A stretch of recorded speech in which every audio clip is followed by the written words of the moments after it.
Mr. DJ Rose, Verkeezy, and C's. Welcome you to the No More Black Tears podcast. Black tears that's heaven sent. Barack the first black president. I love my black skin. I love walking in black excellence. Black power, let's represent. All black, that's evident. I'm sure MLK and Malcolm X both didn't die for the hell of it. Strap a seatbelt, go and sell the land. What makes you think that we would sell our land? We wouldn't sell out now. What makes you think that we would go ahead and try to sell out then? No more black tears, black on black kids. Love us as is, love with passion. Paying black bills, learning black skills, making black meals. Black is backing. Big shout out to Fred Hampton. I'm black and proud like I'm James Brown, but I ain't doing no acting. My people here from the motherland. This podcast now active.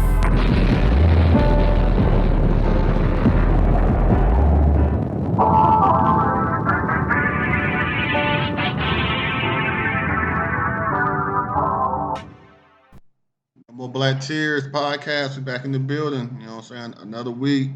You know what I'm saying? Behind us. You know what I'm saying? We do it for our people and we do it for the people. For Teasy. What we talking about today? So speaking of the people, there was a lady who got online and said she's tired of the hood mentality, the ghetto mentality, the ratchet mentality that we have in the black community, where we promote a whole bunch of, in her words, bullshit, like fighting, doing drugs, having kids out of wedlock. She called it ghetto, and she said, my kids would not be playing with your kids if they exhibit hood or ghetto behavior. And there was a lot of people that got online upset with her for that. There was a lot of people that defended her too, though. Just what's y'all thoughts on what she said and just this whole idea of the hood mentality? I agree. Because you would have came to my house and you wasn't polite, sir, I would have turned your ass around. That's simple. It's like if I can see that you going to penitentiary, nah, nigga, you can't play with my peoples. Like, that's simple. I seen greatness in you, sir. So you can play.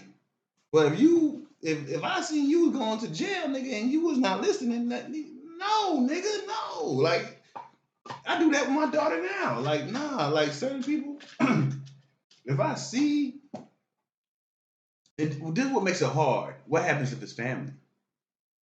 That's what makes it hard. Like friends, yeah, you control friends all day. But what happens when it's family?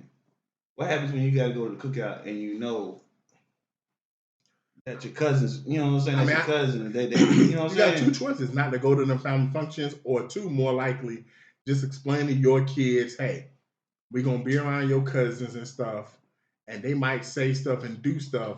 That don't mean you're allowed to say and do it either, because that's not what we accept in our household. For the most part, I didn't have a big issue with what she said.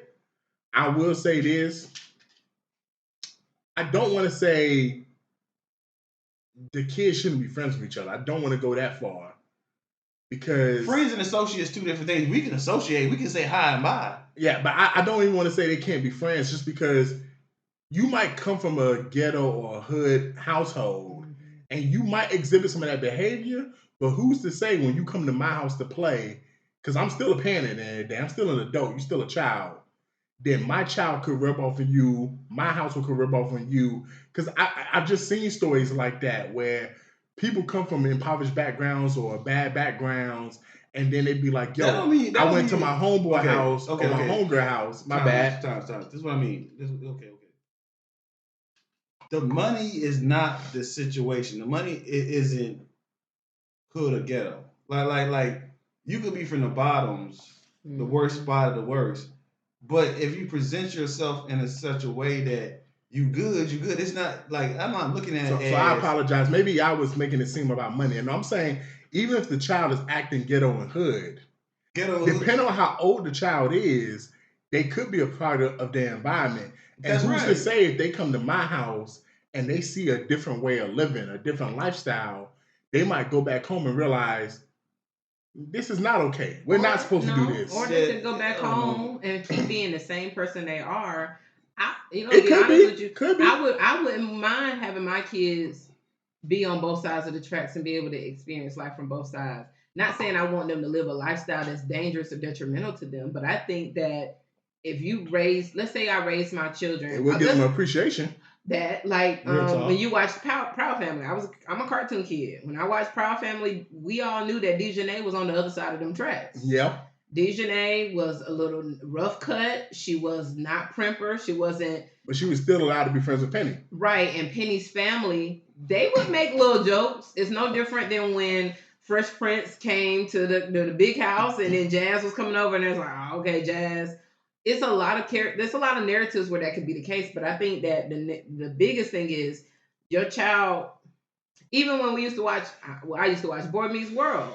It was the same way. Like you got this kid that's a little rough around the edges. You got Sean, and then you got Corey, who come from a good household. But guess what? When you watch that series, Sean was the best friend Corey could ever ask for. Correct. So it's like just because you have a hood mentality or ghetto mentality, don't mean you're not a good person. No, okay. Because if you're friends with someone, I just want to say this: if you're truly friends with someone, and I feel like this about my intimate friend group, most of us have rubbed off with each other over the years. Mm-hmm. There's things that I see in Drea that I didn't see when we first started becoming friends, and vice versa. Mm-hmm. There's things in MGH that I see now because we've been friends for 20 years that I rubbed off on him and vice versa on me. So when you're really friends like that, hopefully the positives of each other will rub off. You know, we gotta use different terminology because I try to explain this to some people about a month ago.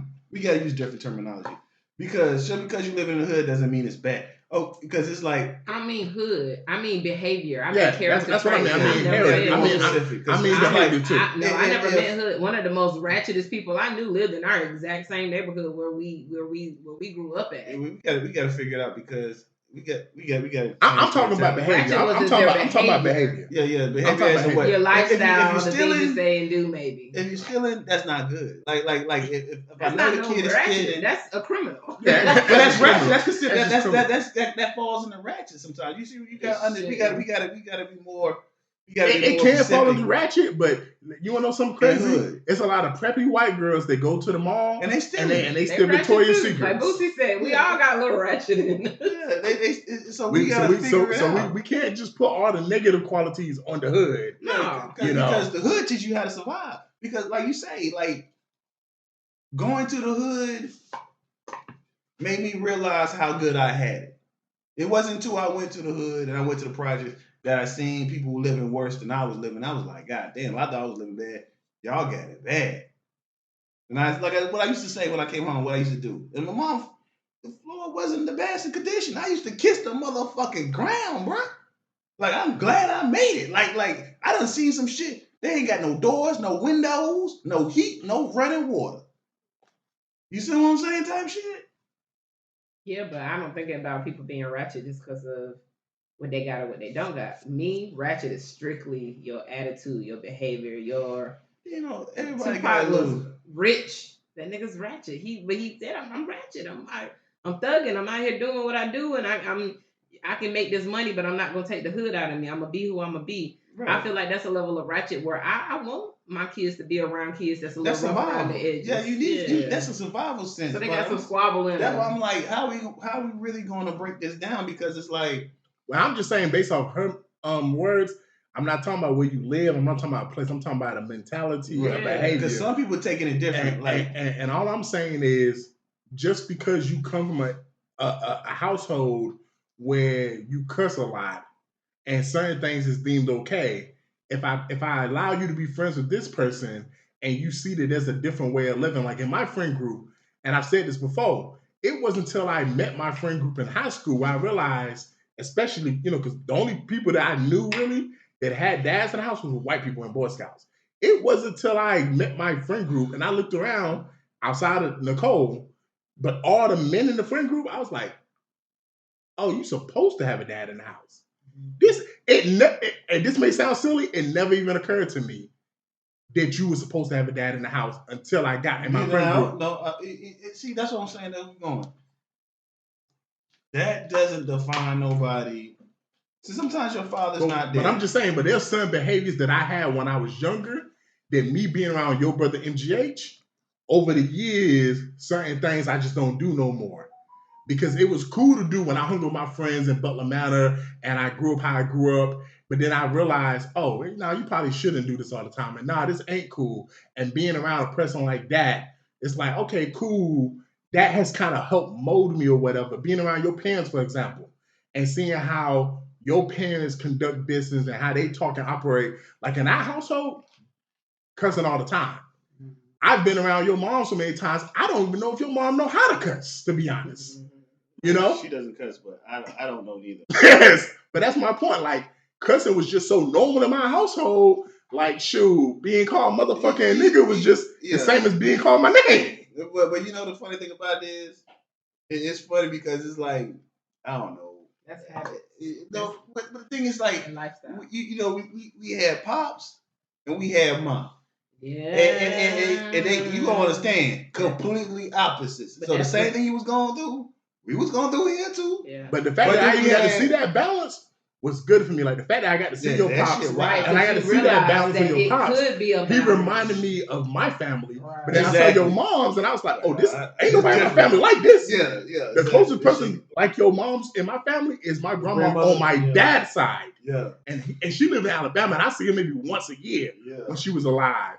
So it's Wow. like that's why like I agree with her. We can't glorify certain mentalities and behaviors, but I don't want to get the kids involved and say my kids can't hang with your kids, because me and my kids can be a good influence on your kids, as well as your kids might make my kids appreciate the life they have. Right. It's And there's household certain use. things that my kids might need to have. Like there's certain things in my friend group. I got some male friends that I say this respectfully might be a little too passive, might be too afraid of confrontation. But being around me, they've learned sometimes you got to embrace confrontation. Yeah. So you don't want to raise kids that's afraid to deal with confrontation in life. So having a little, hoodlum friend or a ratchet friend or whatever who's not afraid to speak their mind when they feel wronged might benefit your kid, because when they go off to college or they go off to the workforce and they have to have times where they have to speak up for themselves, they might think about their friend they grew up with, like, you know what, I need to speak up for myself, but I need to do it my way. I don't need to cuss and yell, but I do need to let people know, yo, this is not okay. Real talk. And man, see, that's what I'm saying. It's like, and I take it back to the gentleman I talked to earlier that was thinking about suicide, and it was just like, it's hard sometimes to find that balance. You got to find people that is okay to talk to. You got to, counseling and therapy is not a bad thing. Mental health is real. Depression is real. There's been times I could be, I got everything in the world. I'm happy. And then I'm riding down the street and it's like, it hit me like a ton of bricks. Boom. I need to call my therapist. Like, I need to talk about this because I got too much on my mind right now. It's just, and then what we talking about is like, your definition of ratchet or hood might not be the same definition to me as hood and ratchet. You know what I'm saying? I don't disagree with that. It could be. And it's like, it's wild the way the world is. The world is a wild place. It's wild here, man. And it's just experiencing different stuff and learning new things is beneficial to everybody. Like RIP, one of my favorite teachers. She said she was one of the toughest teachers I ever had, but she explained this to me. Try to learn something new every day. You can learn from anybody. You can learn from the crackhead on the street. You can learn from the genius in the Ivy League school. You can learn from anybody. It's just broad people sometimes broaden your horizon. It's just Rose, what's your thoughts? I felt what she was saying. I ain't had no problem with what she said. I agree with her. Because she wasn't talking about like teenage. I didn't feel like she was talking about teenage kids. I think she was talking about like elementary school kids where you can actually control. Yeah, that's what I thought too. Who their friends are. Like once you get into a middle school and high school, you can't control who your kids' friends are. But I felt like she was talking about elementary school kids, and so you could control who your friends are, who your kids' friends are to a certain extent. So that's how I felt that she was talking about, and it was nothing. Y'all already got through the part that it wasn't nothing to do with money or nothing like that. It was just the behaviors that she didn't want her kids around people that acted a certain way, and ain't nothing wrong with that. You know what I'm saying? You should want the best, and you should want your kids not to be around certain things that you don't believe in. So I ain't had no issues with what she said, and and I feel the same way because some of the stuff, man, is tiring, it's it's demoralizing just to see it and to hear it, and you got the right to say what's going on in your own household, especially when your kids are at that age where you can have that control over them. Well, one thing about this topic, man, when you dive deep into it, man, it can cause a lot of people to have a lot of tears. So moving in on to TNT. Tears or no tears. So we're gonna start off with talking about hood mentality. Probably the hoodest transport, commercially to fly was Spirit. There was a lot of jokes that had been made about Spirit over the years. Team Frontier. But unfortunately, they basically had to shut down over the last week and a half. They had filed for basically a stimulus package from the government. I think it was $500 billion. Gotcha. God damn. Gotcha. The government, my bad, my $500 million, and the government denied it. They said, No, I think that the government offered them that, and they declined it. if they declined it, then maybe it was more because whatever they asked for, they did not get. So they might have asked for maybe $1 billion, and the government offered $500 million. But I know whatever they requested, the government said, no, we can't give you that. And the CEO and president of the company basically said that, yes, the rise in jet fuel prices forced us to close our doors. What's your thoughts on Spirit no longer being available? Frontier. I'd rather be on Frontier. Put it like this: if Frontier had TVs, I'd ride Frontier before I ride American, because I got more leg space. I was shocked. I rode Frontier. I was shocked how well it was. I was like, this ain't bad.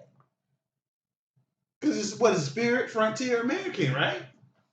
I was like, Frontier and Spirit basically the same thing. Most people rank them about the same, but I guess you could put. But I guess you could do Spirit, Frontier, United, American, and then Delta. Yeah, is what people consider the criminal. Frontier wasn't bad. I enjoyed the flight. Yeah, it wasn't bad. The only thing that was missing was TVs. If they would have had TVs, that'd be my airline. Man. The only thing with Frontier and Spirit is like they charge you a low price on the ticket, but then you got to pay for everything else. Like you got to make sure you weigh. For a bigger seat. Not the seats, but like your luggage, your baggage, and all that other stuff. Sort of thing. They got them hidden fees. They do with the other airlines too. That's what I'm saying. No, everything be up front with Delta. I don't have no problem admitting that I'll be that girl. I'm sorry, I'll be that person. I can get on American Airlines. I've been on Southwest. I'm not gonna tell you ever. I don't feel no type of way about Spirit going out. I feel bad for the people that work for them because there was a lot of people that just like lost their jobs instantly, right? But as far as the CEOs and stuff, that's what business owners do. They know when to hold them. They know when to fold them. He's right. If they couldn't afford the jet fuel, wasn't nobody running down nobody in no store or no line talking about I'm running to go jump on your Spirit flight. Like people were selling, but they weren't selling. So you got to keep up with your price of how much you charging these tickets and the fuel. And people got this. Let's say they are the best. Let's say they were one of the best manned flights, despite all of the controversy they always had. Let's just say that it wasn't. Let's say that it was great and affordable. They still couldn't afford it. So, hey, it is what it is. Like I said, I feel bad for the people that lost their jobs. That's kind of crazy. I feel bad for people that lost their jobs. Because they found out that same day, right? It ain't like they got pre-notice like Rivian did. Rivian closed down because I knew somebody in California that worked for the Rivian factory out there. He was like, bro, I found out like 3 days before it went public. And they gave them a severance package. That's right. Sprint didn't give them a package though. They said they didn't even know if they're gonna get paid their last check. Damn, that's crazy.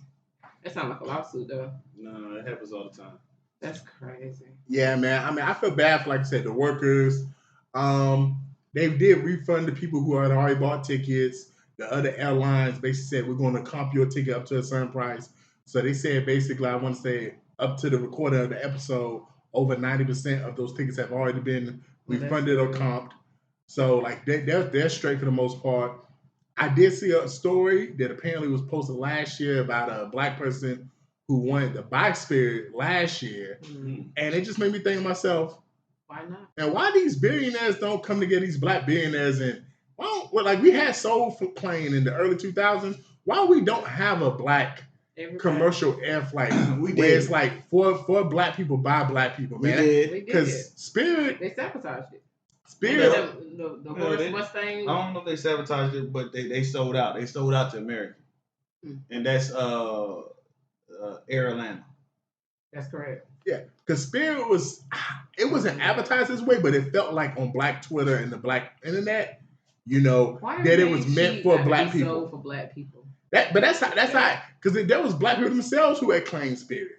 So it just seemed like Spirit was supposed to be our shit, even though I didn't really fly Spirit like that. No. So it just seeing this made me think about that article of that black man who wanted to buy Spirit last year. Like, man, hey, Oprah, Tyler Perry, LeBron, Michael Jordan, Florida, you other billionaires and 100 millionaire black people, man, why don't y'all come together and create a national airline that's for black people? That would be really dope. That'd be dope, but hey, no tears. I don't have no problems every time I fly. Yeah, I ain't never no problems. My show ain't trying to run into none either. Yeah, but black owned, I hear it. Cool. I know it's a mental thing. Yeah. Now, if somebody reputable, it can't just be any black person. Like that shit was what's any black person? Because you gotta be because for you to do this successfully, you gotta be a billionaire. Let's make that clear. Yeah, you gotta be reputable. Though. I need to see how you move in your business acumen. That's what I'm saying. Like, what's the standard? Jay-Z and Beyonce open up a plane. I just see the way they move. I see how serious she take her business. Anything that they open is hard. So is there a black billionaire, if they came out today and said, I'm going to have an airline, you would be like, I don't fuck with it? No. So that's what I'm saying. Even when they started doing the black banks with Big Mike, or Pat, whatever his name is. That's Charlotte. Killer Mike. Yeah, Killer Mike. I even signed up for the little Greenwood bank thing. I give black people a chance. So any black person that do it have to be a billionaire, and there's no black billionaire that's like. No, they're going to have to work together. Like, y'all can stop bullshitting. That's the reason why I ain't happy yet. Because one person don't want to put all of their investment in it solo. They shouldn't. And they're going to have to do it together. And every time we try to get together, like when they try to own teams and everything else, something happens and then it falls through. They're going to have to do it together. There's no billionaire that's black. But if they do it, though, one thing about black people, if we find out that Tyler Perry, Oprah, and LeBron James and some other black billionaires came together, who that nigga that tried to own Byron Saxton, the nigga that tried to own BET a couple years ago, the billionaire, if they all come together, one thing I can tell you, if y'all do it, black people going to support it. Yeah. This is my thing about it. For a while. Make sure y'all just have some Henny and wings on it. Black people can't be fooled now. We going to support it. But if that shit don't add up. Now you can't try to overprice the people now. I'm not talking about the price of the flight. I'm talking about the whole aesthetics. I'm talking about comfortability. I'm talking about customer service. Black people done got to the point where they know where their money goes. Customer service. And they be done quick said, I can make it easy for you. Just take the strippers out the strip club and have them be the flight attendants. They got all the customer service skills you need to do the job. I'm not buying their ticket if it's more than the other people's ticket. I'm trying to get the cheapest ticket. It can't be more than other people's ticket. They got to be reasonable.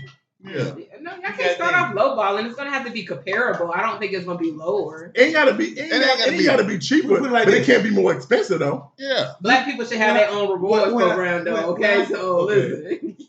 When I think about a black, the darker you is, you should get a higher discount. It has to be. Think like nigga, we can tell you was bred on the plantation. Oh, no. You get a 25% discount. So y'all buying $30 plates? Nah, I ain't buying no $30 plate. Now that's I said I'll buy a $15 plate. I'll buy a $15 plate. I said it gotta make sense. That don't make sense. What am I buying for $30? That's all I'm saying. On a plate that I'm taking home. But you could charge $30 plate and say, nigga, I can look at your complexion and tell you've been in the sun. I'm giving you 15. That's cool. But I'm gonna charge this white man 30. That's cool. Yeah, you can charge. Yeah. You gotta be on the same platform. And so what I think about is the plane. Okay, if it's a black-owned plane, it should be accommodated for black folks, so with bigger seats. You trying to say burger? Nigga, you trying to say burger? No, I mean like Hey, y'all. As a And he plus say size this. woman, Hey, it ain't gonna never happen. this nigga said this shit as he stared at me. As he stared at me, he gonna stare at me and say, "Hey, the seats need He to tried be not to bigger." say it though. He kind of was like, No, that's what I'm saying. I'm Team Frontier. That's what I told you. I'm Now he Team trying to Frontier. change it. No, I'm not changing shit. What I said at the beginning. Hey, Team black- Frontier. Hey, Juiceman said y'all niggas is fat. No, I'm not saying that. I said I need my leg space. Frontier Oh, got come on wide back. seats. You saying niggas is tall? I said I need my leg space. I need my leg space. I didn't hear leg space. I heard hip space. Hip space, leg space, same difference. I need a bigger seat. Hey, Rose, what you got tears or no tears? I ain't got no tears. Fine, Spirit. I ain't got no Nigga, tears. I don't give a fuck about them goddamn Spirit. Hey man, moving I got on. a flu Spirit. Talking about black owned. So there was this food critic named Ben a Critic, which I guess his name is Ben, and he just used the nice little pun on words. Good for him. He went to Percy and Willis. It looked like a barbecue joint, but it was like a white establishment, and he went to basically, do his job as an influencer. He showed how the bathrooms were, showed how the restaurant looked. He ordered his food. He didn't pay for the food yet because they didn't bring it out to him yet. On his way out the bathroom, or was it in the bathroom, he bumped into, I guess, the manager. Manager told him, "Hey, have a good day." As he was leaving the bathroom, the manager followed him, said, "I need to talk to you." Made him go outside, basically kicked him out the restaurant because he didn't want him recording his restaurant. So when he got in his car, the manager apparently was blocking his car so he couldn't leave. Finally, he got out the way and he drove off. I got tears only because in 2026, and I'm gonna say this right, in 2020, even in 2022, I can understand us not being evolved to this point. But in 2026, if you're a business establishment, you need to have a sign at your door that says no video recording. Because it's too popular nowadays for people to record their food, record their experience in the restaurant. Now it's to the point we just hip to the game. Unless you're just 80 years old and you open up a business for the first time, if you are a business owner and you don't want people recording, because there are certain business establishments that I've worked at, I think Rose has worked at, I know you worked at, Juice Man, and I think Nicole has worked at, that there's a sign that says no cell phone or recording devices. Yeah. We just need to get to that point. If you don't want people to record their experience in your business, I'm not saying restaurant, I'm saying your business, that sign needs to be displayed because there's just, it's 2026. Too many people are doing this for content. Right. And I'm not saying this right. I'm just saying because you can't just kick someone out on a rule that you create on the fly. Where y'all want that sign to be posted at? It needs to be posted. In your personal opinion. For me, it needs to be some places you want that sign to be posted at. It need to be posted when you come in the parking lot. It need to be posted at the front door of the business. Not just in the business, in life. Like if you say the world that I live in, where do I need a sign posted at constantly that say you need to leave your phone? You don't need to be recording. You talking about like recording me or a business? Yeah. You just can't. I'm just saying this for the businesses. Just for if you have a business. So like let's say a movie theater, a restaurant, a bar, a club. I'm just saying a business. Like you need to have the sign maybe in the parking lot when you come in, definitely at the door when I walk in, and maybe you even need to have the host or hostess say, "Yo, hey, by the way, we don't allow recording when you experience in our business." That's too easy because it's just like you see no concealed weapon, no recording, no cell phone, no what boom. Otherwise, if there's no sign, then I don't feel like it's okay to kick someone out if they're not being unruly or disrespectful while they're recording. Because it's 2026, everyone's doing it now, and you should be expecting this as a business owner. That's free publicity. That's free business. Like, not if your business bad. It's still gonna be. It's still advertisement. Yeah, sure. Advertisement because people still gonna be like they might not want to go there, but people still. Because I remember when Buddy came down here, and he went to Kitchen Kings, and he gave them a bad review. That gave that kind of blew them up even more. You know what I'm saying? It will do that because when Keith Lee and Mr. Chime Time give these restaurants bad reviews, a lot of times people will go there just to see if the food is bad. If it's really as bad as it say, yeah. That's why they be trying to tell them, just me talking, just you letting me give you review, gonna give you the money. It made me think of, and it might be off topic, but it's the same level.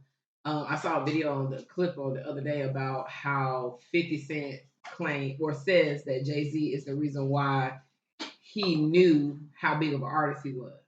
Because he was getting ready, it was somewhere, Right. and they had some type of little conversation about some song that 50 put out, and Jay-Z was like, man, I wasn't really feeling that. And then 50 said, all right. He's like, basically like, what you gonna do about it? So then he goes out on stage and he says, something about I'm all about dollar. What the fuck is 50 Cent? What is fucking 50 Cent? Yeah. And then he's like, everybody's like, oh, you should be mad. You should be mad. And he's like, nah, why would I be mad? I just realized how big of an artist I was because of how loud the stadium got. Right. So I think sometimes that be the case. It's like, it ain't just, okay, say something bad. Other people are going to come here. When them people was talking trash about Candy's restaurant, it didn't stop people from going to that damn restaurant. Everybody and mama in Atlanta was still going to that old lady gang and that damn steakhouse she got. In Charlotte. Yeah. Yeah, because we end up popping up at one.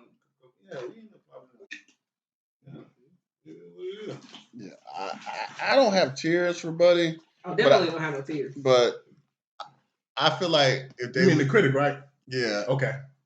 But I feel like they should have came at him differently because they was acting real racist. Yeah, they came in here like he was a nigger, which he was. Yeah, they came at him real racist, but they could have came at him differently, and by the side, instead of them could say, "Hey, come walk with me to the door," they could have just said, "Sir, I don't know how he records. I don't know if it's a big camera or if it's a phone or what." But they could have just said, "Hey, chat on my shoulder. Hey, we don't want you recording here," right? And gave him a chance. Right. And then if he continued to do it, then you kick his ass out. Yeah. Especially if there was potentially complaints from customers, which in the video it seemed like the customers was fucking with his vibe. But no, it's more the workers was messing with his vibe. And some of the people because they knew who he was. But that's what I'm saying. Everyone that he had on camera, from customers to workers, seemed like they was cool with the vibe. But if there was customers that said, "Hey, I don't like this," to the manager, then that should have been something that also I feel like the manager could have politely told him, like, "Hey, I have customers that's complaining about you recording. Can you please not record no more?" Mm-hmm. So I agree with you. The approach sometimes is important. Yeah, because people can on camera like, hey, seem like they're feeling it. But why you pointing the camera at me? I don't know you do. And then go to the white manager and say, "Hey, you got this nigga recording me, and I'm out here with my side piece. My wife gonna see this now, nigga." Yeah, so people, so like they can act like, "Oh yeah," on camera, but in reality, I don't want you recording me. I trying to do me like that U2 concert. I ain't trying to get dead like that. Yeah, but I don't have no tears for Buddy, but they should have came at him differently because they came at him real racist. They did for sure, man. Man, speaking of doing things differently, so Joshua Cannon, a father who basically, when his house caught on fire, he had young kids in the house. I want to say, was it 3 of them, Rose? Or was it 4 of them? It was 2 or 3, I think. Okay, it might have been 3. So it was 3 kids, and he ran out the house. Now, the reports say, apparently he said that he tried to go back in the house after he ran out the house because he said his initial instinct was to run to safety and not grab his kids. Unfortunately, by the time the 5 men and 5 people rescued his kids, I want to say 2 of the kids had passed away, maybe a day or 2 later. Yeah. All of them passed away. All his kids had passed away. I want to say there might have even been some charges filed against him for basically leaving his kids in a burning house. Tears or no tears, y'all? Yeah, I got tears because not because he got charged, just because the kids died and he didn't try to save them. I don't know if he did it on purpose or it doesn't seem like he did it on purpose, but he ran out the house without trying to save them kids. Yeah, his fight or flight was not talking about rescuing nobody. Yeah, so I got tears for the kids. I ain't got no tears for him catching that charge though. Yeah, I got tears too. It reminded me of an episode for those who ever watch House of Pain, which apparently is still going, which is crazy to me. But whoever watched the show House of Pain, there was an episode where Calvin Jr., he now has another wife, and he got kids with a different woman, the previous woman, and the house was on fire, and he was at home, and his current wife grabbed their child and ran out the house, but didn't grab the child with the other woman he has, and it became a whole debate about, Damn right. you Did she do know, it on purpose? did you do it on purpose But and she stuff like didn't. It that. was just her instinct as her mom, as the mom, and it hadn't been. She hadn't been around this new woman and their child for very long. It was she like probably didn't know the child was in the house. Now she knew the child was in the house, but it was her instinct, and she just said, "I didn't mean to do that." Yeah, and this just kicks in that conversation of we all want to say what we think we would do in a situation, but until you're in a situation, a lot of times you don't know what you'll do. And I know I've had conversations with different friends about would you die for your kids? Because the consensus publicly is most people publicly say I would give my life and I won't think about it for a second if it means my kid can take another breath. But I've talked to some people probably that say I ain't gonna lie, bro. Right. I might be like a tiger in the woods, and if it's between me and my kid, I might be like, hey, take my kid. So, and I'm not saying that's what he did in the situation. It does just show you everyone ain't necessarily at the drop of a dime going to risk their life for their kids. It's unfortunately he didn't do that because these was innocent kids that couldn't protect themselves. And when you have kids, that's your duty, man. Your duty is to protect them until a certain point, until they can get to a point when they can protect themselves, man. So I definitely have tears, even though he's white, and I'm assuming the kids are white because they didn't show the baby mama. So hopefully the baby mama was white. Hopefully these wasn't black kids. Not saying that makes it better. I mean, it makes it a little less worse. But you know, I got tears. I don't mean to interrupt you. I left the room for a minute. So what's going on again? There was a father who, when his house caught on fire, he ran out the house instead of grabbing his kids. He ran out the house. Now he did say to the fire people, he tried to go back in the house, but he couldn't. When some of his kids was rescued, but by the time a day or two had passed, all his kids had passed away from smoke inhalation and burns. Yes, all it was like at least 3. It was probably 2 to 3 kids. Me and Rose think it was probably 3 kids. How many kids were saved? None. They all passed away. Okay. So fire in the house. It's tears, no tears. You wake up, it's a fire in your house. All your kids that you have are in the house. Mm-hmm. Do you run out the house and make sure you're safe, or do you grab your kids and make sure they're safe? That's basically what happened. It's got to be yes, he got charged for this. Yes, he got charged for this because his kids died. That's what happened to him. He ran out the house. They don't know. All right. Yeah, go ahead to the next one. No tears? Okay, cool. Because they was white, they was black in a different situation. So, unfortunately, there was another death that we have to talk about. There was a Nathaniel Paget who worked for FedEx who was shot 7 times by Tyler Vidro. Now, apparently, Tyler Vidro tried to claim self-defense, but after stand your ground. Stand your ground. But what state is this? I think it was Florida. Okay. So Georgia got rid of that. I wish we still had it. But so after the police department had looked at the footage, apparently they said the footage don't really corroborate that because apparently he followed the FedEx worker. He followed him around. He kind of stalked them the way they said. They got into an argument. And then during the course of that argument, and there was witnesses who kind of said that Tyler, the one who shot Nathaniel to death, they said that Tyler instigated the argument. And unfortunately, Nathaniel lost his life. I don't know what this was about, but I have tears because this is another situation that seems like race could have played a factor. Some people in the argument I said, apparently they were saying this was a situation of road rage where potentially the FedEx worker may have cut him off on the road and he followed him to his job. Yeah, people road rage is crazy, Rose. But that's what the reports say in the long form that I read is potentially this could have been a road rage situation. But I definitely have tears, man, because you at work, you doing your job, you get back to your place of business thinking I'm finna try to wrap my day up, and then this disgruntled person decides to just shoot you multiple times, and now you don't get to go home to your family, man. It's sad, man. It's definitely sad. Very sad. Yeah, I got tears too because, like Richy said, he was killed in the line of duty. Goddamn. And he was in the line of duty. Yes. Whose line of duty? FedEx line of duty. Yeah, so he got killed in the line of duty. They need to have, FedEx, all FedExes in Florida, your flags need to be half-mast for him. Yeah, man. And they should be able to carry now. I got tears, man, because he was just doing his job and he got gunned down. You know what I'm saying? But he said X was just doing it. What Kodak Black said? He said X was just trying to buy a bike and he got gunned down. Yeah, Buddy was just trying to do his job and he got gunned down. You know what I'm saying? The world's always trying to hurt you. We talked about this earlier. So FedEx workers should be able to carry their own sidearms at all times. I got tears. I feel bad. I know that's probably hard. His family processing all of that, and you out working, just doing your job, and some shit pop off, and you in the middle of doing your job. The humbug.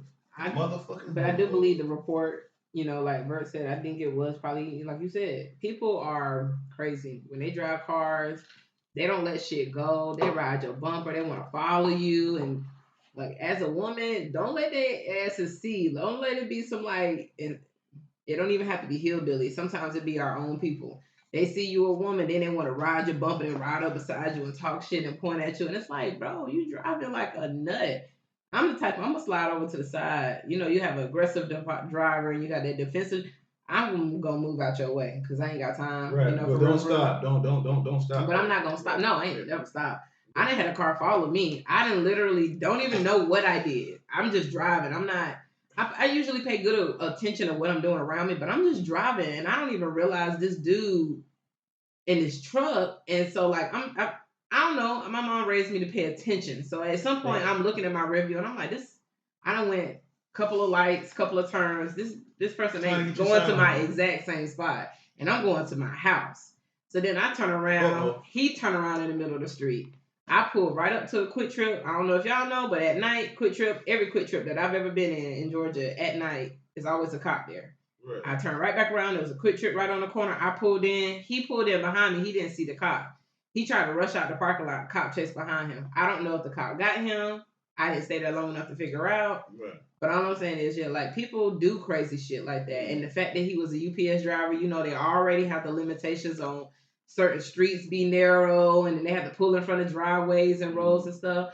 It's crazy though. Like, I'm out here doing my job. The fuck you gonna hurt me for doing my job? Like, that's crazy. You know what? We here in the United States of America. If you can have you a firearm, why not get one? Just for protection. You know, it's just for protection. I don't believe in guns, but guess what? It's necessary sometimes. Just have it for protection. Because I'm sorry, you can run up on me with road rage if you want. Guess what? I'm gonna start dumping on your dumb ass. Because you should have no fucking business getting out your car, yapping at me. Nah, nigga, I'm gonna keep that shit riding, and we're gonna see how this shit play out. Real quick, do you know whether or not that UPS or delivery drivers, do they have a policy where they can't have their gun? Because I know on the imaging truck I work on, we can't have our guns. Most likely they can. Yeah, most likely they're not allowed to. That's not right. That's not right. They didn't change the law. You know. Moving on to protection. So there was a situation that became very public this week where a woman called both her brothers by the name of Gianna and Yahim Pierre, I hope I said their names correctly, to basically deal with her boyfriend, who by the name of Antoine Carter, because apparently there's reports that her boyfriend had been very abusive over their time in their relationship. So she called both her brothers to take care of it. Unfortunately, Carter was about that action boss and put both her brothers on t-shirts. That's right. Now he's being charged with murder and everything because of, you know, the fact what he did. The details of was it necessary for him to take their lives, it's still in the air. So he could be found guilty in the, you know, or he could be found innocent. We never know. But do y'all just have tears or no tears for just the situation itself? What's the situation? I got the sister called her brothers to take care of an abusive boyfriend, and the abusive boyfriend put her brothers on t-shirts. That's right. Yeah. Okay. She should have sent somebody else. They would have been on t-shirts too. Hey, what's that one movie? Hey, send them all. Yeah, that's right. Hey, that was John Wick. Send them all. Tell them all, and I'm gonna kill them all. Yeah, that's right. And that's what that nigga Carter said. Carter said, send them all. Should have sent the 300. They gone too. Yeah, I got tears because they were trying to honor their sister, and, Right. and they got gunned down. You know what I'm saying? Just like X did. They got gunned down. 2 of them. But Them niggas stupid. yeah, but That yeah. didn't work out. Best believe me, you cutting down my brother, nigga. It's over with. That's what went down on Shorty. Yeah, Rose. It's over with. Yeah, I got tears. I don't have no tears, man, because I'm gonna be real, man. A lot of women gotta stop doing this, man. Like this what makes me, I guess, a little pissed off the situation. There's a possibility after your brother would have beat his ass, a week later you would have still gave this nigga some pussy. Cause apparently he would have beat her ass again after he got the pussy. He would have beat. Oh, bitch! Why the chicken cold? And that's why I don't have no tears. Cause you ladies, if you expect to continue to be involved with this man, and he beat on you, and you want to get your male friends, your dad, your uncles, your cousins, or your brothers to try to put hands on this man, understand you better be ready to leave that man, because you are risking their lives, because you think just because your cousins, your brothers, your uncles, your dad is bad, hey, this nigga showed you. I'm a bad motherfucker too. I'm Michael Jackson bad, nigga. And that nigga moonwalked on them niggas. And now that family, because I'm assuming, because I'm looking at the pictures of the people that's dead, I'm assuming they're in poverty. So if it is, hey, now they selling fish dinners and chicken dinners to pay for the funeral. And it sounds like he might beat this case. He might beat this case. He said, I ain't got no tears. But them ain't the type of niggas. I don't have no tears. I'm gonna tell you why I don't have no tears. That shit wasn't thought out. Right. I don't know nobody in my family that's gonna step for me that don't come with a plan. I just, and don't say that the plan ain't gonna work. This look like some shit where they just ran up on homie. They don't know nothing about him. They don't know what he rolling with, how he rolling. And that's kind of this was some soul food shit. It was just real dumb. That was like, hey, you cousin Slim, right? Yeah, man. Next thing that nigga hit him with a bottle. And that's the thing about it, because it wasn't like that, because it might have been like that, but it didn't happen like that, because they was already in the house. Buddy wasn't even there. Buddy came back and let rounds go. Oh shit, no. He going to jail. So he ain't getting out. He about to do 100 years. Because it wasn't like he was getting jumped. So they beat his ass and he left? I don't know. That's what I'm saying. We don't know. Because the story says that the sister got the brothers. Yeah, that's what the buddy said that the story said. But okay. But actually watching it, the brothers was in, like, he came, he wasn't there. Like, he was there, but I guess he left. And then he came back. He can't do that. He came back and then knocked on the door. And when they opened the door, he shot him. He let rounds go. Can't do that. They did that nigga like Sonny on Godfather. So it's possible that they came through, beat him up. He ran, went to the trunk. He popped the trunk. I popped the trunk. He popped the trunk. Gonna learn day. And then came back. And then let rounds go. How you pop the trunk? Can't do that though. I thought the guns in the glove compartment. Nigga, no, I'm gonna say it because I ain't popped the first fucking trunk. Ain't went near a trunk. Let's stop. Y'all gotta stop this shit when somebody put a bullet in. Okay, I'm gonna shut up. Keep going. I don't fuck with nobody. Keep going, sis. I don't fuck with nobody. Keep going, sis. Hey, moving on to what's wrong with these hoes. What's wrong with them? So a lot of times rappers get street cred for going to jail and shooting people. So we got Boston Richy, who apparently had allegations of abuse on his girlfriend. Oh, shit. So the girlfriend, and the internet was kind of quiet at that point in time. They didn't really care that he was beating on the bitch. But then she posted, "Oh, I got more information." She hit that Billy Mays. Wait, there's more.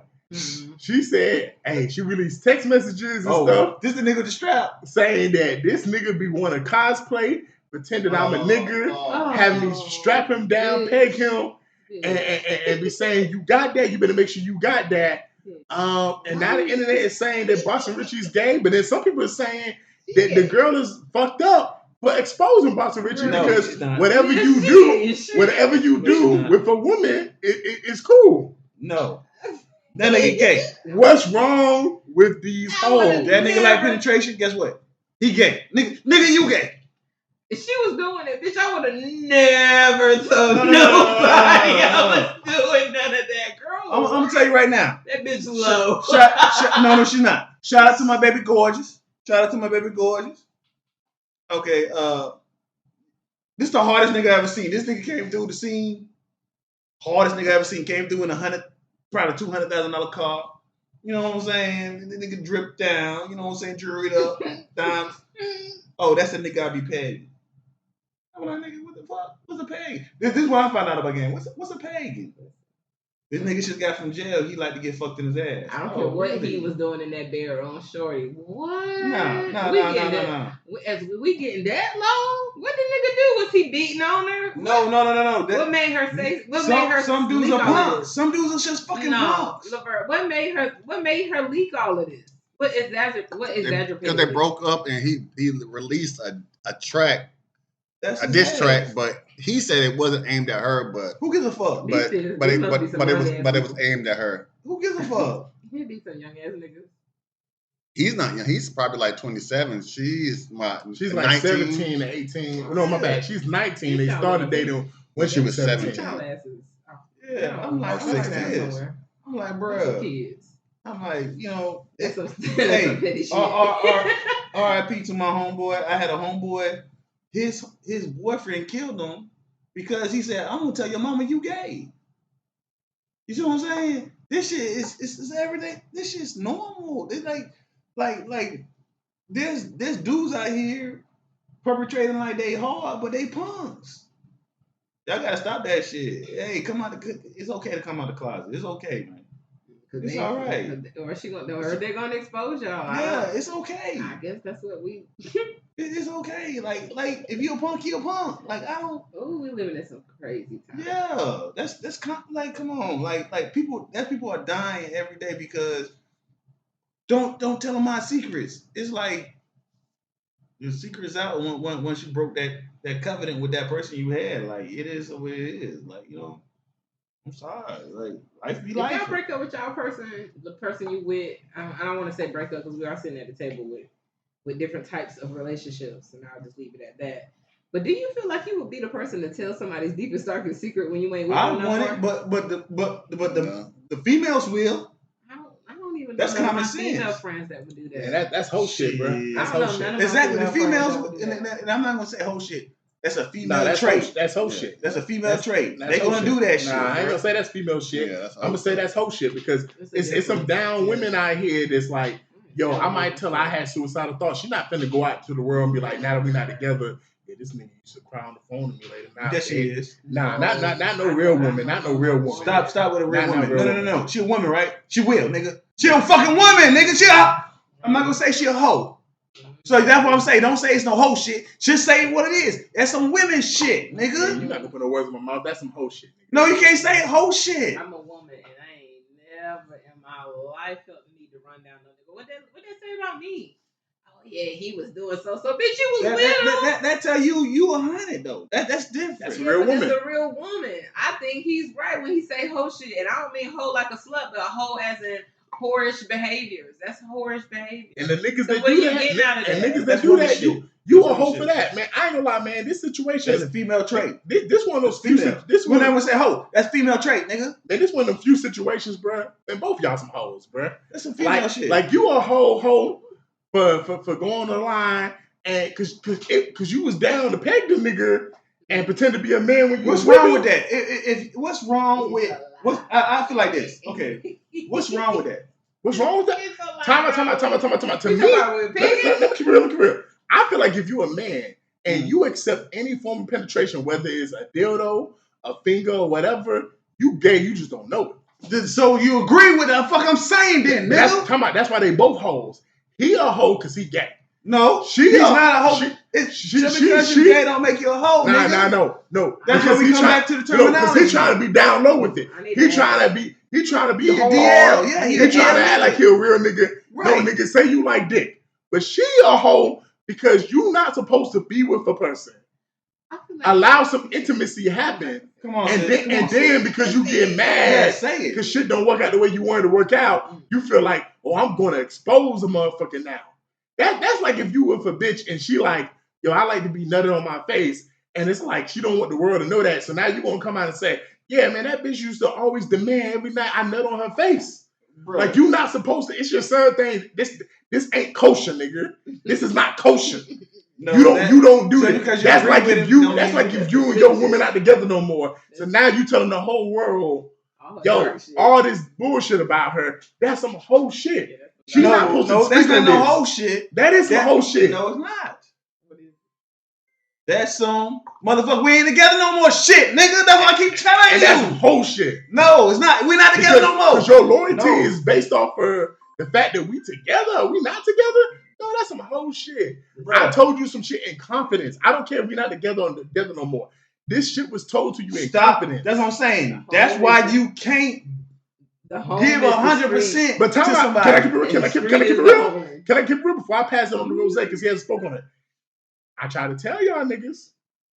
I try to tell y'all half of these industry niggas is gay. When y'all be like, why they fuck the same bitches? Because they keep their secrets. Yeah. Because it's a lot of these hoes.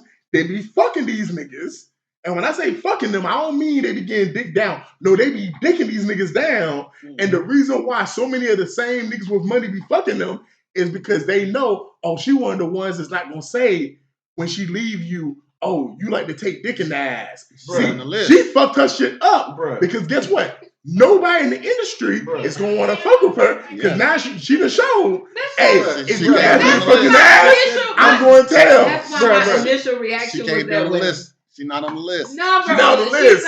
But guess what? Selena Powell, you on the list. Amber Rose, you on the list. That's what they're going to say. All the Kardashians, y'all on the list. This is what I'm saying. Because y'all willing to eat niggas' assholes and pipe niggas down. Yeah, but you ain't seen the video, a new video. Lawyer Harvey. Come up. Lawyer Harvey. You ain't never seen Come center stage. You on the list. Yeah, she is, but the bitch is sweet. I can't think of no other bitches. If you can think of other bitches, Ruby Rose, you on the list. That bitch, I don't know where she went. Yeah, nigga, hey, when she said morbid fingers, they be getting 12-inch dildos. Yeah, but it starts with their fingers. And if you'll take a finger, you'll take a dick. Yeah. That's what I was gonna say. So, from a woman's perspective, out of the female friends that I have and associates and so on and so forth, it is never popular conversation for women to get anal. And the reason why I say that is, as a woman, if it's not comfortable, there's no way you taking a dick and you don't know you gay. That is not a convincing way that somebody gonna tell me that somebody is gonna penetrate you in your virgin ass and it don't register to you that you gay? What alarm bells? What other alarm bells a nigga need to know that he gay because he let a man penetrate him? Man, bro, these niggas, because you got motherfuckers online that try to put it like, if a woman do it, it's not gay. No, that's gay. So in their head, they're allowing the internet to fool them and trick them. Bro, the truth is, at the end of the day, this shit is gay. It's always been gay. It will always be gay. But it's cool. Let me tell you, the Normal Black Tales podcast, we sponsor love and positivity. Yeah. So love who the fuck you want to love. You ain't gonna come into the kingdom of heaven. Oh. You ain't coming to the kingdom of heaven. But love who you want to love. No, my thing is, okay, so like, okay, my other question is, so can they get in heaven? Fuck no. If that's your question. Right, you don't go there. Okay, cool. I'm talking about an angle. I don't know. I ain't gotta go there. That's facts. Bruh. But what you about to say, though, Nicole?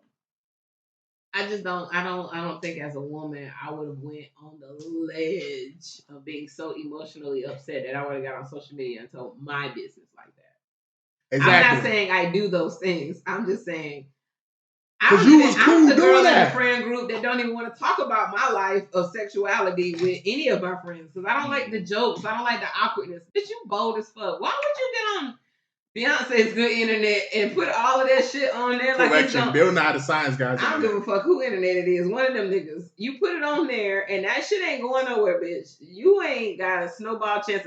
If your thing to fame was to be fucking with rich niggas, and it's not another rich nigga on the face of this planet that's gonna fuck with you. They not. No, not at all. They might fuck with you in private and bitch, you better get your money because that's the only thing you gonna get. But publicly, no, bitch. Absolutely not. That's nasty. Bitch, you nasty. She nasty as hell. No, it's like I remember. He gay, but she's nasty. Gay. Hey, Rose. What's wrong? Hey, the dykes do it all Peg the time. me. Rose, The gay close us girls out. do it all the time. Rose, close us out. Yeah, man. Somebody You peg closing me. Hell no. Somebody peg me. So wait, he said he told her. He said, baby, if I tell you this, would you think I'm weird or something? What he said? Ain't that what he said? Yep. He said it in the song. He said, help me. In the text message, he said, get here now, get here fast. Whatever he said come now. And it was like, because he was fiending? He was fiending for it. Like he was fiending for it. Like and thing about it is like, where'd you learn that from? Like prison, nigga. It's not necessarily. Nigga. It's not necessarily he learned it from. He could have been. He might watch some type of pornos. He could have been molested as a child and all kind of things. It's all kind of things. It's like, but he got it from somewhere, and it's not something that you just think in your mind like, hey, just no. I'm talking about straight men. Don't just think about it like, hey, I wonder how it feels to have a dick in my butt. No, straight men don't do that. No, they don't. I don't. Most women don't naturally think that either, unless they've done it and at least tried it. I guess I don't know. I think lots of women either think about it or fantasize about it, or either say that's got to be painful, or it's some type of thought. I get what you're saying. Men should not be. That's what I'm saying. But as a straight man, what man? No, you gay. You know you gay when you start thinking about ass. I'm sorry. Let's just be honest. That's just. You know when you think about someone coming in your ass, then you definitely gay. That's gay, bro. Yeah, shit supposed to be coming out. Nigga, you gay. And it was a Riley from Boondocks. Moving on to the final topic of the night. So Charleston White was on a podcast, and he was ranting and raving, but through his ranting and raving, that nigga be spitting sometimes. Yeah, so as he was talking on the podcast, they was basically saying, hey, we need to be able to work with other black men and people in the community. He said, I can't work with no nigga that don't have a good relationship with his baby mama. Because you ain't got a relationship with your baby mama, so how are we supposed to work together? Because two people who came together to form a child, they can't get along, but I'm supposed to be able to do business with him and work with him. And he talked about baby mama and baby daddy culture and about how people doing this and about how people are part-time daddies because you're not in the house. So it don't matter if you're taking care of your kids, but if you ain't in the house with your kid, you still a part-time dad. It's not the same. And he starts saying, my kids don't know what it's like to not know what it means to have their father in the house. It's a lot of people in the black community. It's a lot of black people in the community that can't say that.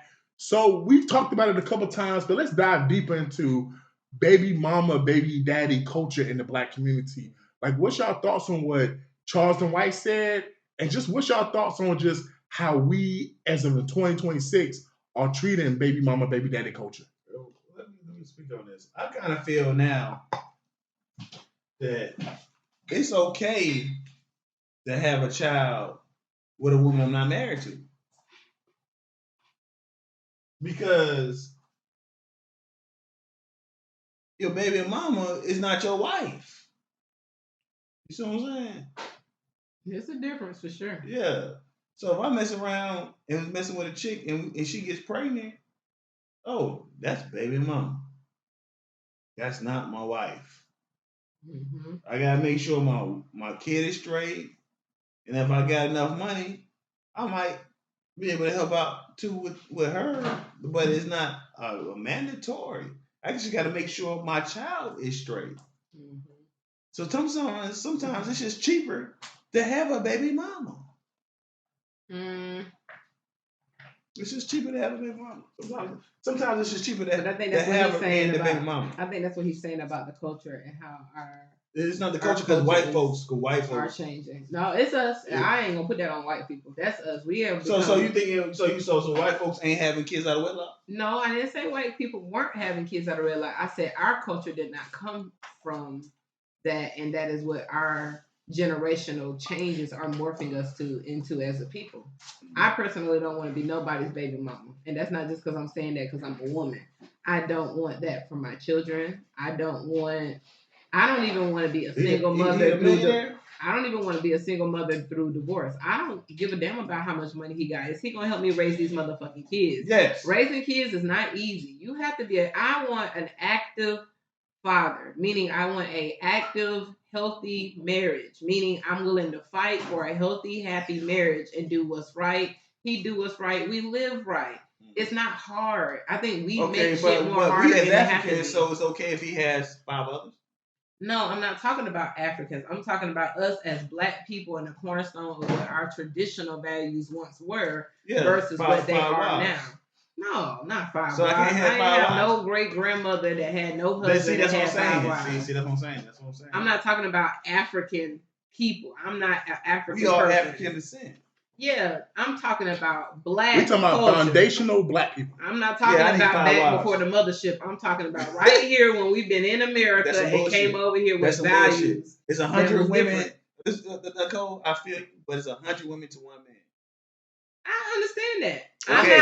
I didn't mind 100 women. I didn't say it was on the man. I said as black people of today's time, we are losing the essence of what our culture was founded on. I'm saying I need enough money to support my 100 wives and my 300 kids. So I'm saying, but the money ain't the problem. It's you're a broken family where you got kids. Like we look at Nick Cannon with all these kids. Now you starting to see these grown, almost adult kids speaking out about how they did not have a good relationship together with their father. They had segmented aspects of their father. That's no different than what Laverne said earlier with watching y'all have a household with your father in it. Maybe they weren't perfect, but they were there. They try to be present versus a segmented relationship. Yeah. It makes a big difference. But you got to think at the same time, it was segmented. And they also said that they only have one sibling or something like that. One of Nick Cannon, the female twin of Mariah Carey, said that I only have one brother, and that's basically my twin. Them other people is just, my half siblings. That's crazy though. That's their blood, and that's what their narrative is going to be. But when you don't grow, and I'm gonna say this right here, part of being siblings, part of being that's my brother, that's my sister, is we was in a household together. That's true. So we experienced moms and dads ire the same. Yeah. Like we saw the ups and downs growing together. Like we came through the struggle together, or we came through the prosperity together. So I saw the growth versus, that's my half brother, but he lives on the other side of town. He got 2 parents in the house, so I got one mom. I got this going on. He got that going on. I'm struggling to get someone to pay for my baseball gloves so I can play baseball, whereas he's taking trips to Peru and India and stuff like that. We're not living the same life, so we might be disconnected. I might only see you once, let's say twice a month. But when you have a sibling that you grow up with, which, especially three halves of the table can say they had a sibling they actually grew up with, that's different. It's almost like you attached to the hip to that motherfucker. Like there's times where you might say, damn, man, I don't want to be associated with this nigga. I'm tired of motherfuckers when they see me, they see my sibling. Yeah, and young bro. And see, as the child in the family that did not grow up in a household with no sibling, let alone the one sibling that I'm aware of, we have a huge disconnect. I don't have a bonded relationship. I have more of a bonded relationship with y'all than I do with him, and that's with all due respect. It wouldn't be no surprise if I said that to him. I even jokingly one day was talking to one of my homegirls, and I said, when I get married, I would rather, I won't say who, but I would rather this particular person be the person to walk me down over my own brother, my flesh and blood. Even if it's half, he's still my brother. I've always claimed him as my brother. I just don't talk about him much, right? Because like you said, you don't have that bondedness. We didn't grow up in the same household. We may have a lot of similarities, but your mindset is different than my mindset because we wasn't raised up under the same soil. We wasn't brought up by the same person. So the way we didn't go through the same struggle was different than what I was parented, and do create a disconnect. So I think all of those play a factor. When I got picked on in school, guess what? You wasn't there to protect me. When you got picked on, I wasn't there to protect you. I won't say that because my brother definitely ran down on a nigga for hitting me. I mean, that might happen, but it's like I was in school with both my brothers, and when something happened to my brothers, I was there in real time. Yeah. So it's like I've been in a neighborhood where somebody tried to jump my brother, and me and my other brother had to intervene. So like that just creates a different level of bondage. So like to Charles and White's point, like this is harmful in the Black community to create broken homes. Especially, I'm gonna say this: as someone who doesn't have kids, me and Rose has talked about this all the time. You know, and I know Rose, I'm going off of what he said in the past to me when we've had these conversations. You can't compare Rose to other fathers because that nigga was in the house being a father every day. You know? I've never disagreed with that sentiment because I'm saying this as someone who was not raised with my father. I think it's different. I don't care how much money you send your kid. Yes, sir. Like, I played football. Football is one of the most manly sports you can play. I ain't have my father watch my games. I was at practices and I saw other players had their fathers at practices and talking to the coach. My father wasn't there. I was lucky enough to have my grandfather come to some of the practices. I was lucky enough to have my grandfather at all the games. When you get in Boy Scouts, in Cub Scouts, your mom can go camping with you. In Boy Scouts, they don't allow women to do that. You might can have a male do that with you. My mom, she went to every camping trip when we was in Cub Scouts. And my mom is one of the most girly women you will meet. She didn't like that shit. When we got the Boy Scouts, she could not come to none of the camping trips. But because my father was not involved and my grandfather was too old, hey, we ain't had no male, and we just had the Scoutmasters. That's all we had. So it's a difference between having a male role model, a father figure in the house 24/7, someone to actually see your boo-boo, someone to actually help with your homework, someone that you can talk to every single day about, yo, I'm trying to take this girl to prom, this and that. I had prom dates both my years when I went to prom. And literally, I had to go to my granddad to ask him about, hey, how should I ask this girl to prom or whatever. And this nigga giving me fucked up advice. He giving me that civil rights advice on how to ask a girl to prom. Back in my day. Back in 1965, this is how you used to talk to girls. Just donkey. You know? Yeah. And I'm like, what the fuck? Like, I can't listen. Hey, and it was MJH. I can't get jiggy with this shit. So, you know, like, hey, but I feel Charleston White though.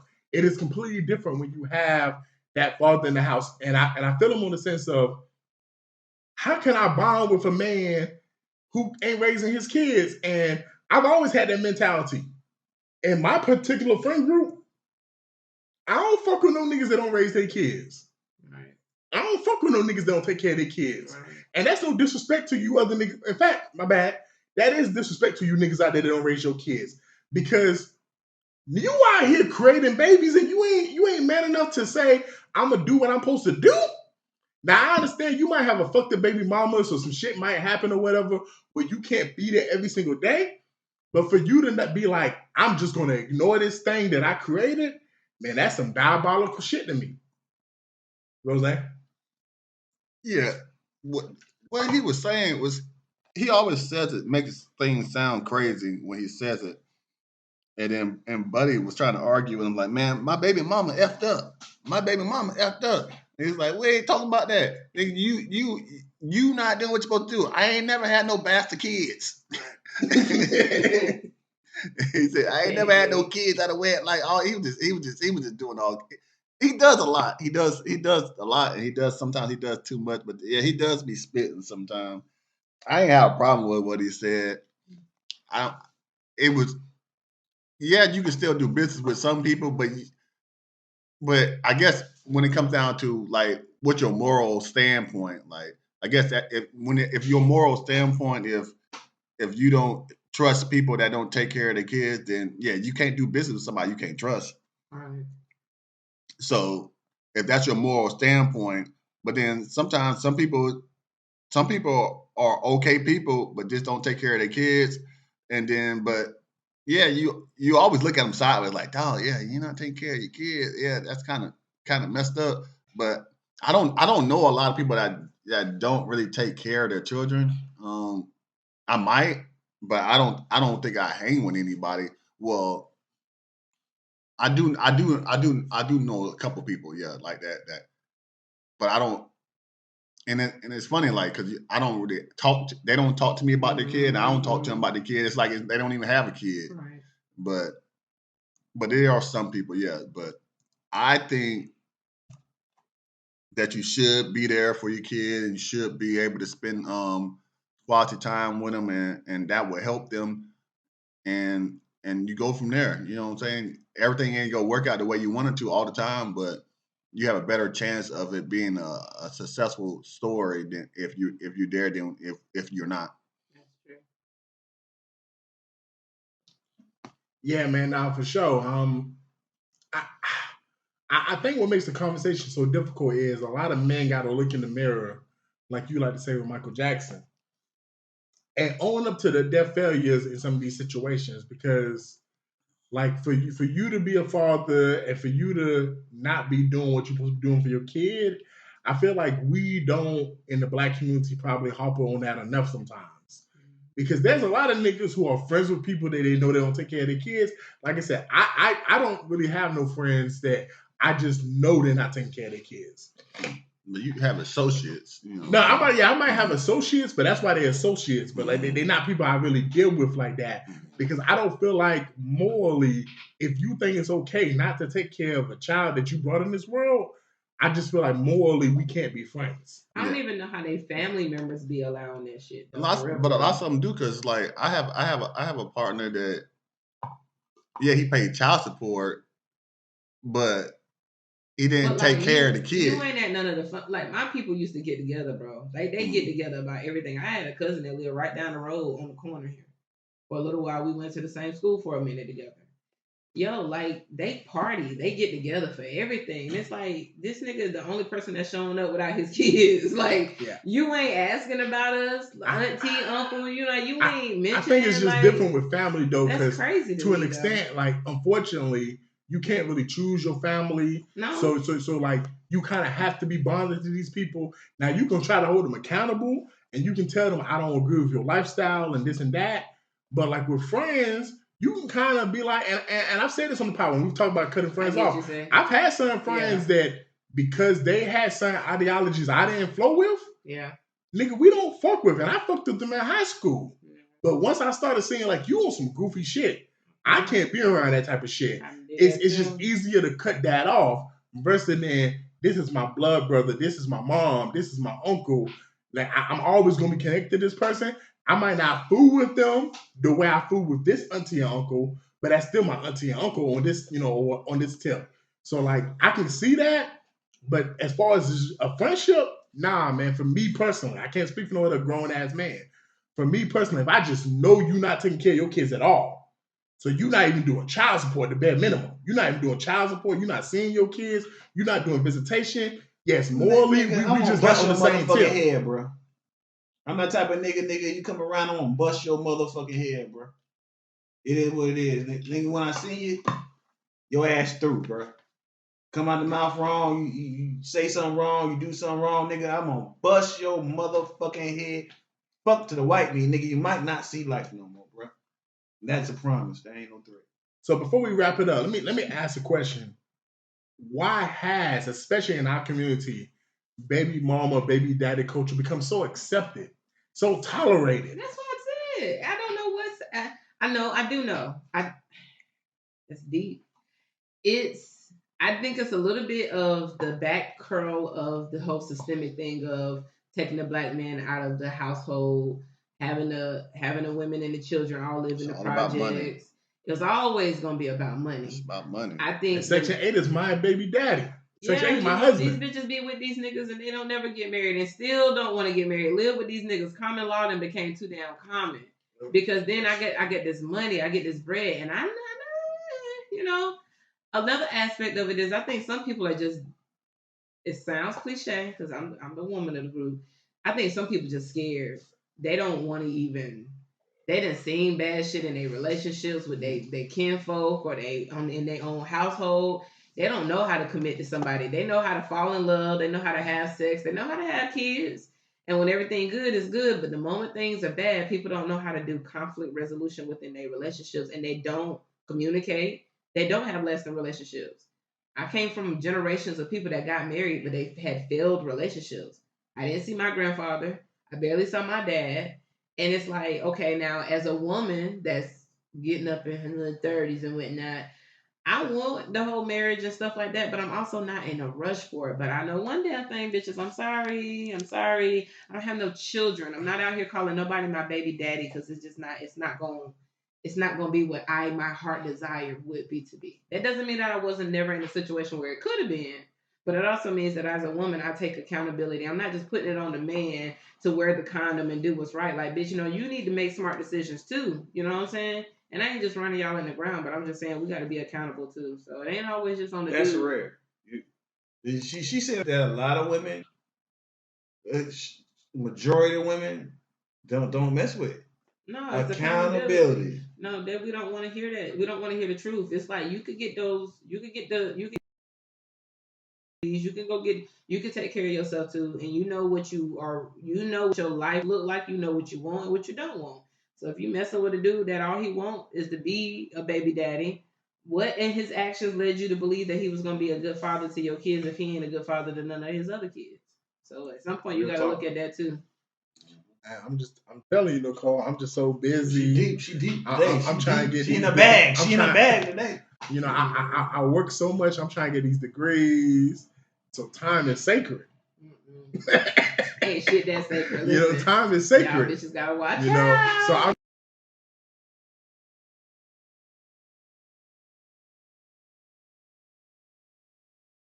Head.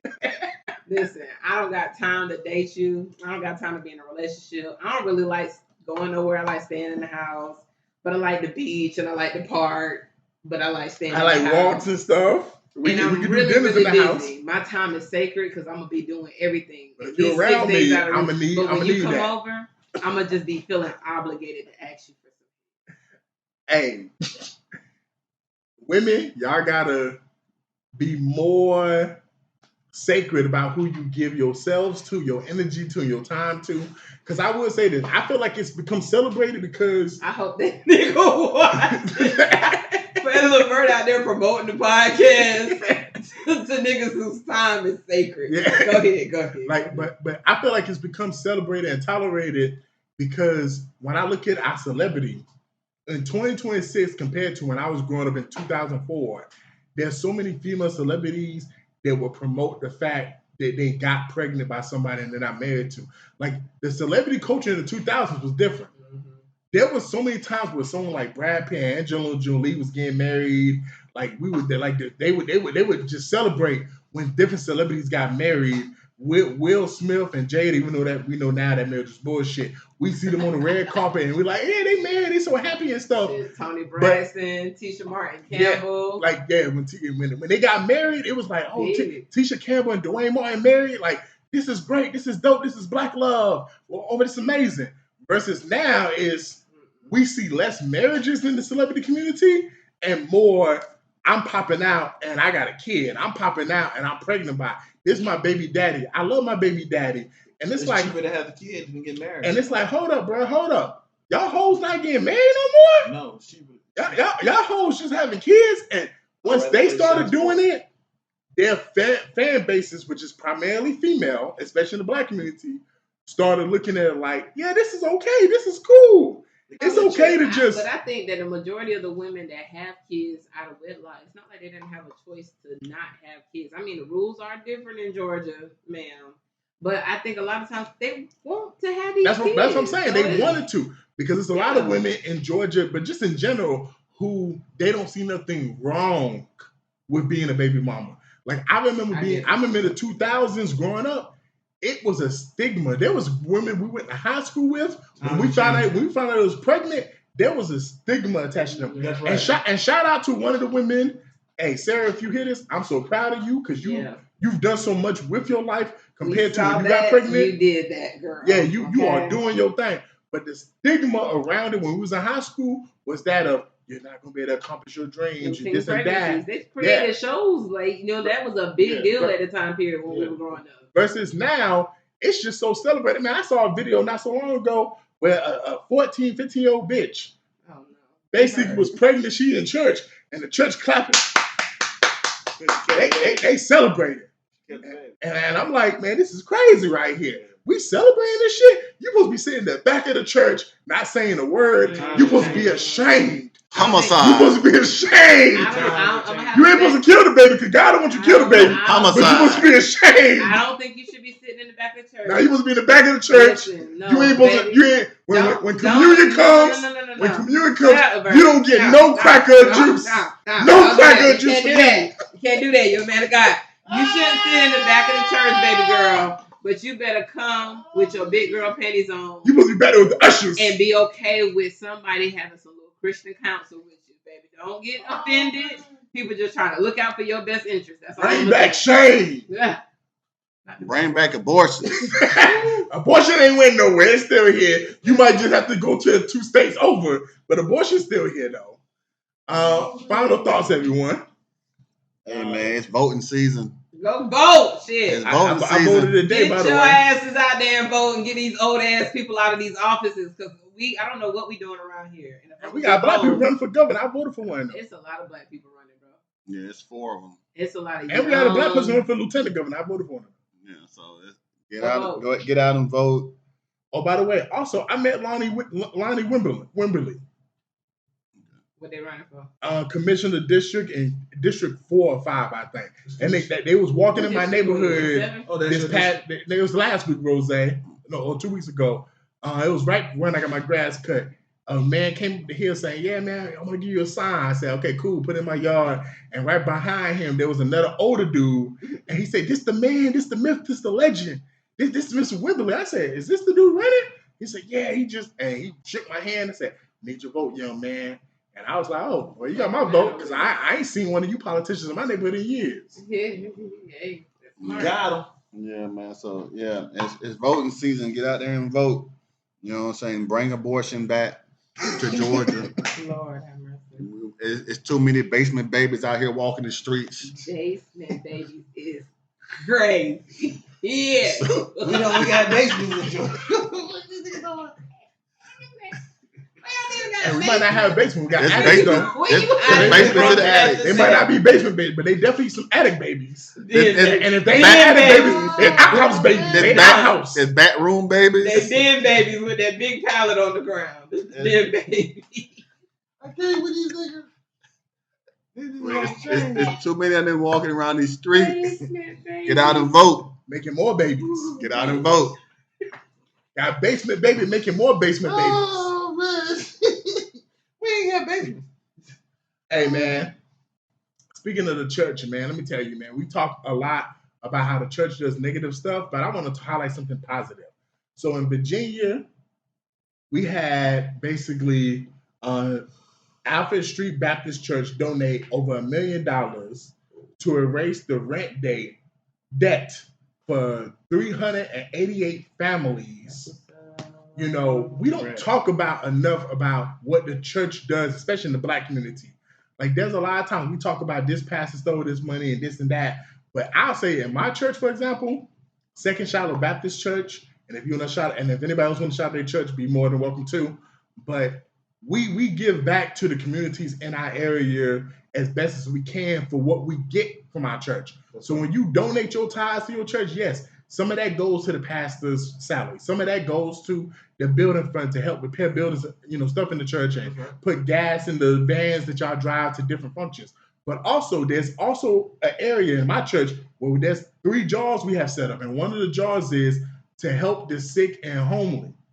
And we give that money to the community. There's a lot of churches out here doing a lot of good, especially in the black community. So don't be fooled by the internet thinking every church is trying to steal and rob. Right. No, it's a lot of churches out here who people lose their houses. They help them find some place to stay. There's churches out here. My church started this a couple years ago for the young people. It's churches out here giving scholarships to different people in the church. And thank you for some of the women in my church. When I was in college, they gave me $300, $400, $200 for books some years. So I could buy books. Yeah. So it's people in the church community that's doing what they can for the community, man. So shout out to them. Let me go. So growing up, I went to the Good Samaritan Baptist Church. I'm talking about these people, this extended family. And I grew up going to church with my grandmother. So it was just me and my grandma. With everybody else, it was, they had big families that would get together at a church. And so the kids, will always be real supported. And so being rallied around, sometimes like that, those single mothers that talk about being single mothers and all this other stuff, or single fathers, get your child involved in things where there's mentorship around them. These people are never going to let them fall. When I got ready to go off to college, I didn't have none of the stuff I needed for my dorm room. And as the days got closer and closer for me to get ready to head out, I would get out of church on a Sunday one week. So sister so and so tapped me, hey, baby, you gonna ride with me to Walmart? She'll fill up her car with stuff. By the time I went to college the first time, I couldn't even take everything with me. How much stuff I had packed up in this room. So it's a matter of you giving back too. Now I'm an adult. I'm serving at the church in Faith Center in Atlanta, and when I tell you, man, this youth department is on fire. The impact that we made with these teenagers, to see them go from being middle schoolers, to see them going to college and still having relationships with them. The money that you put inside of your church, if you got good, again, discernment, you go to this church, you see what they about, you do your research, just like you do when you go decide that you're going to live in this community or buy this house or buy that car. Fuck that nigga wrong. How about the church, Lord? But if you're going to do all of that, do your research, right? Know what you're finna get into.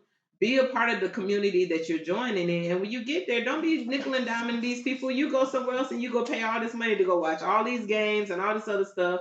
Donate. Our church does the same thing, Levert. Like, they, for one full year, right after the pandemic, our church was paying for, like, homeless shelters, women abuse places. They was doing helping moms where they would buy diapers and all this kind of stuff. Then they was paying off debt with the people that go into the church. Bring your bills. Let's pay off some debt. Let's pay off some student loans. I saw a church do more with money, and it ain't about what the pastor's doing.